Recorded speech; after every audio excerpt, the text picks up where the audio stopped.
রমজানে যানজট মোকাবিলায় প্রতিবারের মতো এবারও বিশেষ ব্যবস্থা নিচ্ছে ট্রাফিক পুলিশ। রাজধানীতে যানজট কমাতে নিয়োগ করা হচ্ছে অতিরিক্ত ট্রাফিক কমিউনিটি পুলিশ। পাশাপাশি মার্কেটের সামনে ও রাস্তায় অবৈধ পার্কিং বন্ধেও নেওয়া হচ্ছে কড়া ব্যবস্থা।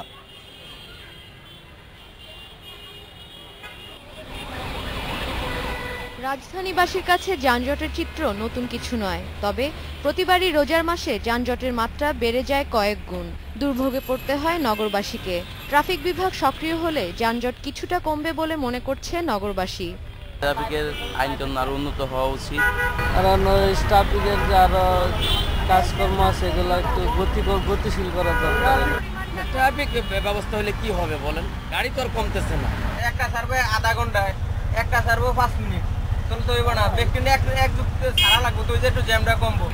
এদিকে রোজায় নগরীর যানজট নিরসনে বাড়তি প্রস্তুতি নেওয়া হচ্ছে বলে জানিয়েছে ট্রাফিক বিভাগ। মার্কেটের সামনে ও রাস্তায় অবৈধ পার্কিং এর ক্ষেত্রে নেওয়া হবে কঠোর ব্যবস্থা। আমরা এবার চেষ্টা করব আরো বেশি পরিমাণ ট্রাফিক পুলিশ, কমিউনিটি পুলিশ নিয়োগ করা। দ্বিতীয়ত হচ্ছে আমাদের বিভিন্ন জাংশনগুলোকে ফ্রি রাখার জন্য আমরা চেষ্টা করছি, যাতে লেফট লেনটা ব্লক না হয়ে যায়। লেফট লেনটা ব্লক হলে সেগুলোকে আমরা লেফটে দিয়ে দিচ্ছি এবং সে সমস্ত যানবাহন যারা লেফটে যাবে না তাদের বিরুদ্ধে আমরা মামলা রুজু করছি। যানজট সহনীয় পর্যায়ে আনতে সবার সহযোগিতা চায় traffic police. Sadia Afrin, independent news, Dhaka. রাজধানীর যেসব পয়েন্টে তীব্র যানজট দেখা দিতে পারে সেসব জায়গা চিহ্নিত করে বাড়তি ট্রাফিক পুলিশ মোতায়েন করা হচ্ছে বলে জানিয়েছেন স্বরাষ্ট্র প্রতিমন্ত্রী। বুধবার সচিবালয়ে সাংবাদিকদের তিনি আরো জানান, রমজান উপলক্ষে চাঁদাবাজি বন্ধেও ব্যবস্থা নিচ্ছে পুলিশ। আমাদের আইজি মহোদয় পুলিশ অফিসারদের নিয়ে মিটিং করেছেন। উনি নির্দেশনা দিয়েছেন যাতে যানজট নিরসনের জন্য যে সমস্ত পয়েন্টগুলোতে জট লেগে যায় সে সমস্ত পয়েন্টে আরও পুলিশের সংখ্যা, ট্রাফিকের সংখ্যা বৃদ্ধি উনি করছেন। আমাদের যথেষ্ট আগাম প্রস্তুতি রয়েছে। এই বিষয়ে আরো কথা বলবো আমরা। আমাদের সাথে যোগ দিচ্ছেন ট্রাফিক পুলিশের উপকমিশনার খান মোহাম্মদ রেজওয়ান। জনাব রেজওয়ান, বিশেষ ব্যবস্থার কথা বলা হচ্ছে, বিশেষ ব্যবস্থা মানে কি শুধু কমিউনিটি ট্রাফিক পুলিশ নিয়োগ দেয়া, নাকি আরো কোনো নির্দেশনা দেয়া হয়েছে আপনাদেরকে?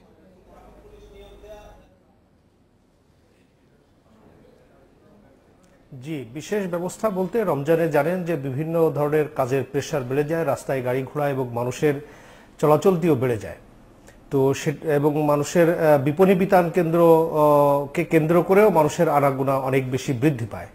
তো এই সমস্ত বিষয়গুলোকে আমরা খেয়াল মাথায় রেখে বিশেষ ট্রাফিক ব্যবস্থাপনা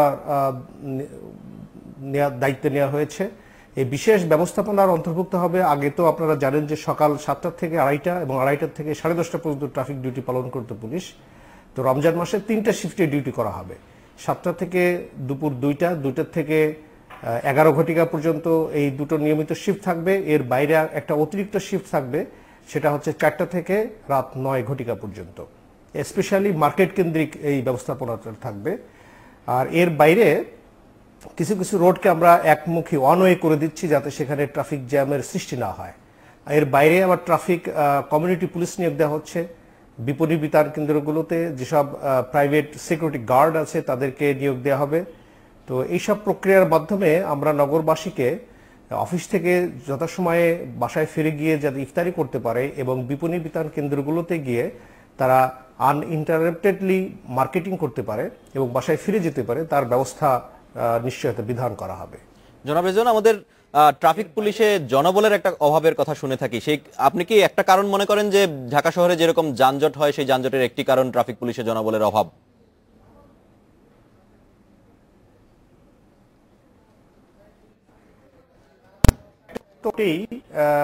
অনেকগুলো কারণের মধ্যে একটা কারণ হচ্ছে জনবলের ঘাটতি। এই ঘাটতিটা পূরণের জন্য নতুন ব্যবস্থা নেওয়া হয়েছে। আপনার পিওএম অর্থাৎ পাবলিক অর্ডার ম্যানেজমেন্ট থেকে আমরা স্পেশাল কিছু ফোর্স পাবো। এর বাইরে কমিউনিটি পুলিশ থেকে অতিরিক্ত ফোর্স নিয়োগ দেওয়া হবে এবং প্রাইভেট সিকিউরিটি গার্ড যারা আছে তাদেরও সহযোগিতা নেওয়া হবে। এভাবে জনবল ঘাটতির যে সমস্যাটা আছে সেটাকে মিট আপ করা হবে। আমরা কিছু কিছু ব্যবস্থার কথা শুনছি, এর মধ্যে রয়েছে মার্কেটের সামনে ও রাস্তায় অবৈধ পার্কিং বন্ধ করা এবং কড়া ব্যবস্থা নেওয়া যারা অবৈধ পার্কিং করবেন। রমজান উপলক্ষে চাঁদাবাজি বন্ধ করা, এই ধরনের কথাও আমরা শুনতে পাচ্ছি এবং করার নির্দেশও দেওয়া হয়েছে সম্ভবত যারা দায়িত্ব পালন করবেন তাদের উপরে।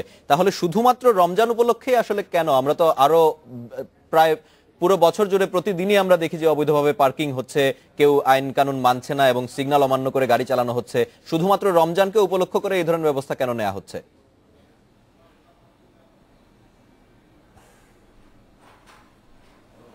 আসলে রমজান একটা, আপনি জানেন যে ধর্মীয় ভাবগাম্ভীর্যের একটা বিষয় থাকে, আর এই রমজান মাসে মানুষের অ্যাক্টিভিটি অনেক গুণ বেড়ে যায় এবং ফাইনালি আপনার যে ঈদকে কেন্দ্র করে মানুষের হিউজ কেনাকাটা, মানে অর্থনৈতিক লেনদেন, সামাজিক লেনদেন এগুলো বৃদ্ধি পাওয়ায় রাস্তায় মুভমেন্টের সংখ্যা অনেক বেশি বৃদ্ধি পায়। এই জন্যই মূলত এই স্পেশাল সিচুয়েশনকে মোকাবেলা করার জন্যই আমাদের স্পেশাল অ্যারেঞ্জমেন্ট। এই ব্যবস্থা যদি সারা বছর থাকে, কিন্তু এই রমজান মাসে বা ঈদুল ফিতর, ঈদুল আজহাকে কেন্দ্র করে আমাদের অতিরিক্ত ব্যবস্থা গ্রহণ করা হয়, এটাই মূল কারণ।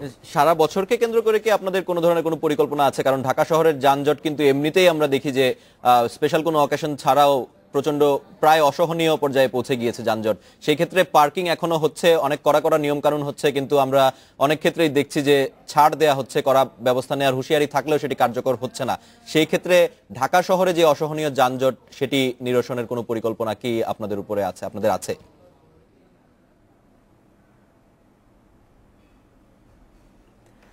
যানজট নিরসনের অনেকগুলো ফ্যাক্টর জড়িত আছে, তার মধ্যে একটি হচ্ছে পার্কিং ব্যবস্থাপনা। আপনি জানেন ঢাকা শহরে নির্ধারিত কোনো পার্কিং ব্যবস্থা নেই, যার ফলে যারা রাস্তা দিয়ে গাড়ি চালায় তারা তো গাড়ি চালিয়ে যাবে কোনো হসপিটালে অথবা কোনো শিক্ষা প্রতিষ্ঠানে অথবা কোনো অফিসে অথবা কোনো বিপণী বিতান কেন্দ্রে। তো গাড়ি যেহেতু নির্ধারিত কার পার্কিং এর জায়গা নেই, সেহেতু তারা রাস্তায় যত্রতত্রভাবে গাড়ি পার্ক করতে লক্ষ্য করা যায়। তো এক্ষেত্রে আমরা যেটা থাম্ব রুল যেটা ব্যবহার করি সেটা হচ্ছে, মূল রাস্তায় যদি পার্ক না করে কোনো লেন বা বাইলেনে পার্ক করে, সেটাকে আমরা অধিকাংশ সময় অ্যালাউ করি যদি সেখানে বিশেষ কোনো সিচুয়েশনের উদ্ভব না ঘটে।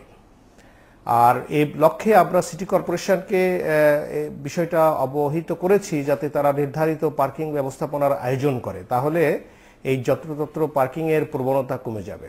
আপনি জানেন যে ঢাকা শহরে প্রায় 8 লক্ষের উপরে মোটরাইজড ভেহিকেল আছে। আমরা তো জানি যে 2 সিটি কর্পোরেশন, ঢাকার উত্তর এবং দক্ষিণ, সেই 2 সিটি কর্পোরেশনের নতুন মেয়র এবং নতুন কাউন্সিলর যারা আছেন তারা নির্বাচিত হয়েছেন, এবং তাদের দুজনেই যারা নির্বাচিত হয়েছেন তাদের কিন্তু একটা বড় অঙ্গীকার ছিল যে ঢাকা শহরকে তারা যানজট মুক্ত করবেন, এবং আপনাদের সাথেই কাজ করার তারা অঙ্গীকারও করেছিলেন। সেই ক্ষেত্রে আপনাদের সাথে কি তারা নির্বাচিত হওয়ার পরে বা তারা যখন দায়িত্ব নিয়েছেন তারপরে এই বিষয়ে কোনো ধরনের কোনো নির্দেশনা বা কোনো ধরনের আলোচনা, কোনো বৈঠক কি হয়েছিল? আপনাদের পক্ষ থেকে কি কোনো বিশেষ ধরনের সুপারিশ দেওয়া হয়েছিল সিটি কর্পোরেশনের পক্ষ থেকে? আপনারা কি কি চান এই বিষয়ে?